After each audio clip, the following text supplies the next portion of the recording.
Mon nom est Aurélia. Je suis une femme au foyer de 40 ans. Mon mari Charles a 35 ans et nous sommes mariés depuis 5 ans. Nous sommes un couple heureux, juste tous les deux. J'ai grandi avec mon père qui avait un emploi dans une entreprise après le décès de ma mère quand j'étais jeune. J'ai toujours eu peur que si je me mariais, mon père se retrouverait seul. Même quand j'étais en couple, j'hésitais à me lancer dans le mariage.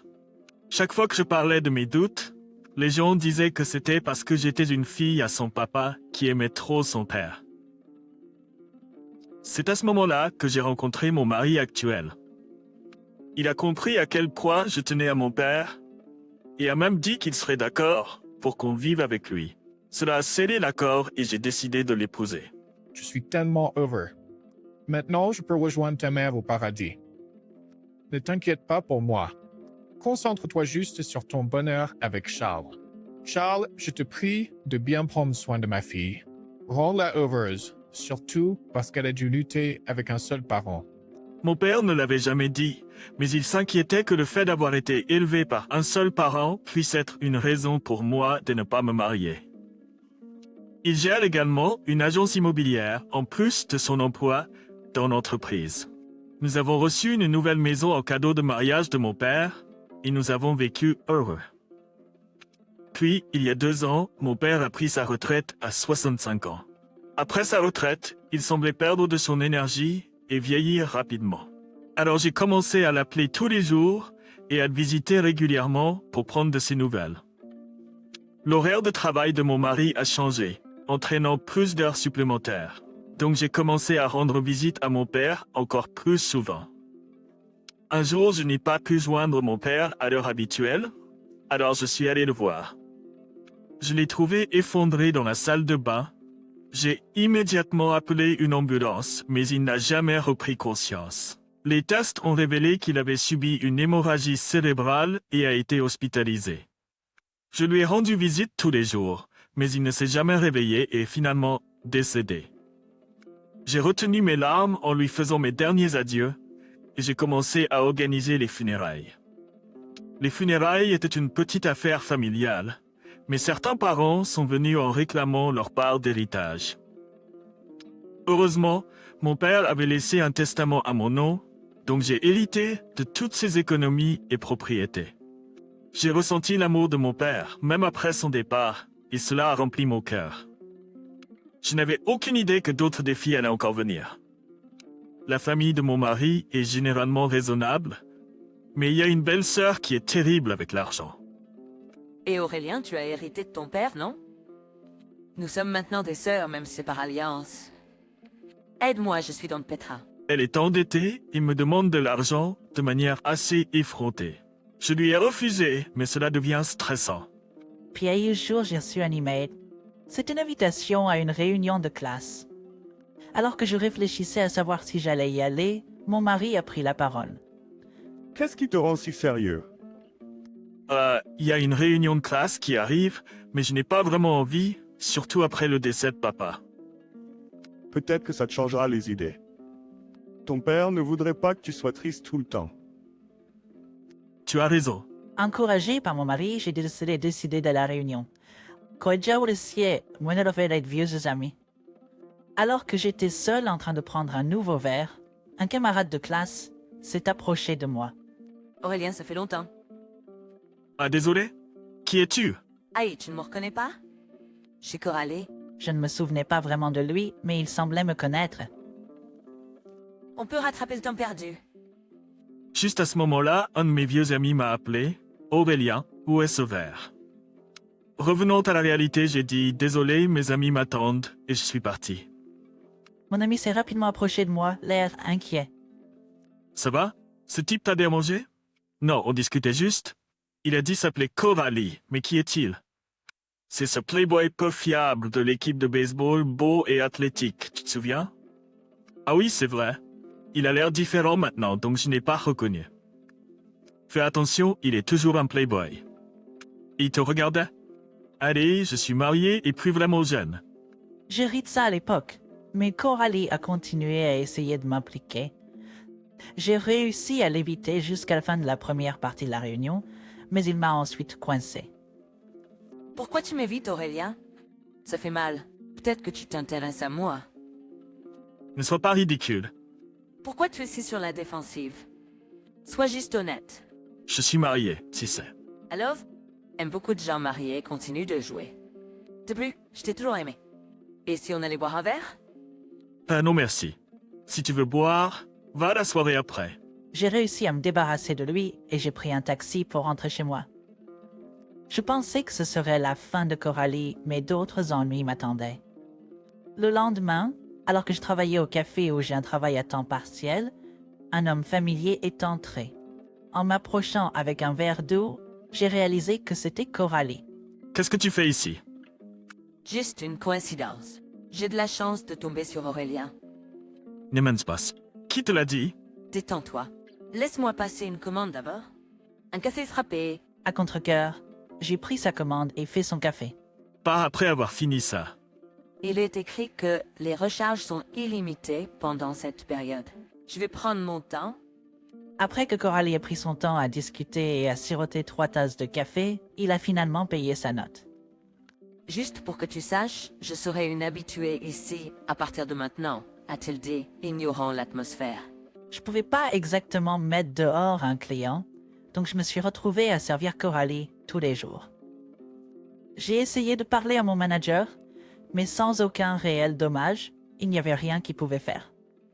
Je voulais consulter mon mari, mais il était débordé de travail et rarement à la maison. Puis, un jour de congé de mon travail à temps partiel, je suis rentrée chez moi, après avoir fait du shopping, et j'ai vu une scène choquante. Bienvenue de retour, Aurélien. Tu es en retard. Coralie était chez moi. Comment as-tu découvert où j'habite? Qui sait? Peut-être sommes-nous destinés à être ensemble. Arrête d'être effrayante et passe. Pourquoi ne pas abandonner ton mari workaholic et être avec moi? Je te traiterai bien. Coralie a essayé de mettre son bras autour de moi. Un frisson m'a parcouru l'échine et j'en ai eu assez. Je l'ai repoussé. Quelques jours plus tard, mon mari est à la maison. Nous devons parler, tous les deux ont dit l'air sérieux. Tu as agi étrangement depuis la réunion. Tu vois un autre homme, n'est-ce pas? De quoi parles-tu? Ne fais pas l'innocent. Nous avons des preuves. Elle a retourné l'enveloppe qu'elle tenait. Des photos de moi avec un homme nommé Coralie sont tombées. Des photos d'une réunion récente, certaines de mon lieu de travail, et même une où Coralie avait son bras autour de moi devant ma maison. Les photos ont été prises habilement pour donner l'impression que nous avions des réunions secrètes. Si tu ne vois que ça, tu penserais sûrement que je te trompe. C'est une preuve irréfutable. Nous allons divorcer et tu me dois $50,000. Paye tout en une fois. Mon mari et ma belle-sœur souriaient. Il était clair qu'ils essayaient de me piéger pour adultère. J'ai décidé de jouer un jeu. C'est bien. Si tu insistes pour divorcer, faisons-le. Ne t'inquiète pas pour le règlement ou la pension alimentaire. Je m'en occuperai correctement. À mes mots, mon mari et ma belle-sœur se sont échangés des regards triomphants. Mais je n'avais pas l'intention de les laisser s'en sortir. Désormais, je vous pousserai tous les deux en enfer. Oh, au fait, l'héritage que j'ai reçu de mon père ne fait pas partie des biens matrimoniaux. Mon mari et ma belle-sœur étaient stupéfaits. Mon mari a été le premier à reprendre ses esprits. Pousse-moi pas. L'argent gagné après le mariage doit être partagé également. C'est vrai. Pour l'argent que nous avons gagné pendant le mariage. Mais l'héritage de mes parents décédés n'est pas quelque chose que nous avons acquis ensemble. Donc, il ne fait pas partie du règlement. Tu ne le savais pas, n'est-ce pas? Dommage pour toi. Ouais. Comment je sais tout ça? Coralie m'a tout raconté. Il s'est avéré que j'avais consulté la police le jour où Coralie est apparue chez moi. Coralie got scared after a warning from the police and spilled the beans the next day. Je suis vraiment désolée. Mon collègue m'a demandé de séduire Aurélien. Qu'est-ce que c'est? Coralie s'est profondément excusée et a tout révélé ce qu'elle savait. Il s'avère que Coralie était une collègue junior de ma belle-sœur au travail. Ma belle-sœur avait entendu parler d'une réunion par son mari et a dit à Coralie « Tu as fréquenté l'école avec ma belle-sœur, n'est-ce pas ?» Mais un piège à miel pour elle. Si mon frère et sa femme divorcent, nous obtiendrons de l'argent de l'accord. Je te donnerai une part si ça marche. Coralie a été manipulée par ma belle-sœur et a commencé à se rapprocher de moi pendant qu'il prenait des photos pour le prouver. Ils ont essayé de me faire chanter avec ces preuves fabriquées d'infidélité. Attends une minute, tu dis que j'ai piégé ce gars? Comment peut-il prouver sans aucune preuve? Ma belle-sœur a nié. J'ai des preuves. Regarde ça. Je leur ai montré l'écran de mon téléphone. J'avais enregistré les échanges de textos entre Coralie et ma belle-sœur et séparément les textos entre ma belle-sœur et mon mari. Le texto disait « J'ai été tellement surprise de te croiser devant l'hôtel. Moi aussi. Garde ma petite amie secrète. » Bien sûr, tu gardes aussi le silence sur le gars avec qui j'étais. Deal. Stop ta mimique. Comment l'as-tu rencontré?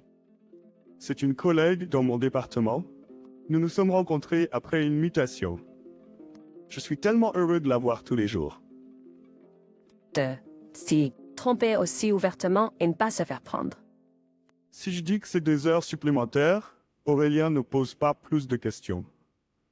Elle a été si déprimée depuis la mort de son père. Je ne pouvais pas supporter ça autrement.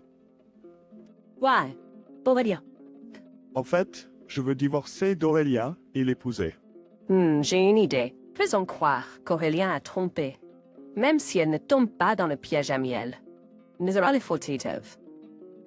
Nous pouvons obtenir une compensation et une part de l'héritage.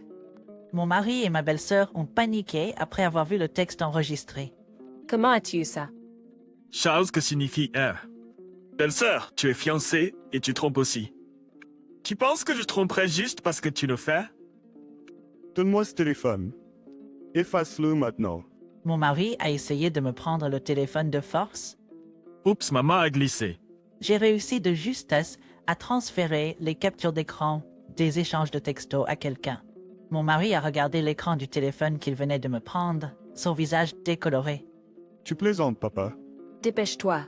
Appuie longuement sur l'image et annule le message. Les deux paniquaient, mais entre-temps, mon beau-père avait déjà lu le message.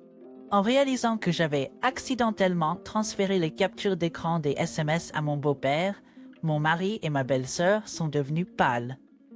Peu après, mon veneur crétine a sonné. C'était mon beau-père. Tu as tout gâché, donc tu réponds. Pas question.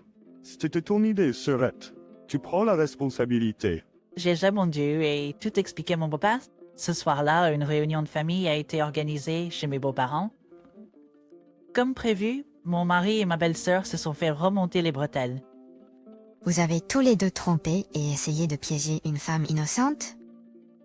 Honte à vous. Nous devons beaucoup à Aurélien, le père d'Amélia. Comment osez-vous trahir cette confiance? Ma belle-mère, habituellement calme, avait l'air dégoûtée et mon beau-père était furieux. Il s'est tourné vers moi et s'est incliné profondément. Je suis tellement désolé pour ma fille et mon fils stupide. Je ne sais pas comment m'excuser. Après cela, j'ai décidé de demander des dommages et intérêts à ma belle-sœur, mon mari et Coralie par l'intermédiaire d'un avocat. Malgré le divorce en cours et les dommages et intérêts, mon mari a fait ses valises et est parti, disparaissant complètement.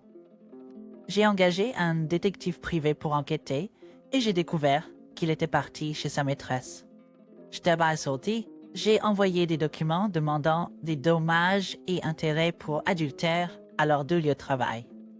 En conséquence, mon mari et sa partenaire adultère étaient dans une mauvaise position au sein de l'entreprise et mon mari a été rétrogradé dans un autre département. Cela a conduit à la rétrogradation de mon mari et au licenciement de sa maîtresse qui était à temps partiel. En enquêtant sur mon mari, j'ai également fait examiner les affaires de ma belle-sœur. Il s'est avéré qu'elle avait non pas un, mais deux amants bas. J'ai informé son fiancé et mes beaux-parents et leur ai envoyé les preuves. Naturellement, les fiançailles de ma belle-sœur ont été annulées et elle a également été poursuivie pour indemnisation. Ensuite, mon mari et ma belle-sœur se sont tournés vers leurs parents pour obtenir de l'aide, mais ils ont refusé et coupé les ponts. Ils n'ont jamais pensé que leur plan de me piéger pour adultère se retournerait contre eux de cette manière. Grâce à mon avocat, le divorce s'est déroulé sans encombre. me souviens que je sens historiquement bassiste qui ont laissé que j'étais maintenant seule, surtout depuis le décès de Banton. Je pensais que je serais seule, mais grâce à mes amis solidaires et à mes anciens beaux-parents qui ont été incroyablement gentils, je m'en sors étonnamment bien. De temps en temps, mon ex-mari prend contact. Ces messages sont soit pour vouloir se remettre ensemble, en disant des choses comme « tu es la seule pour moi », soit pour demander des prêts. Je les ignore et envoie des captures d'écran à mon beau-père à chaque fois. Mon ex se fait à nouveau réprimander par mon beau-père. N'a pas de fonction d'apprentissage dans son cerveau. Peut-être n'a-t-il pas de cerveau du tout. Oui, depuis lors, Cody a arrêté de venir au café où je travaille. Maintenant que je suis divorcée et que je n'ai plus à m'inquiéter de rien, j'ai décidé d'y travailler à temps plein. À l'avenir, je prévois de gérer l'héritage que mon père m'a laissé tout en travaillant plus dur que jamais.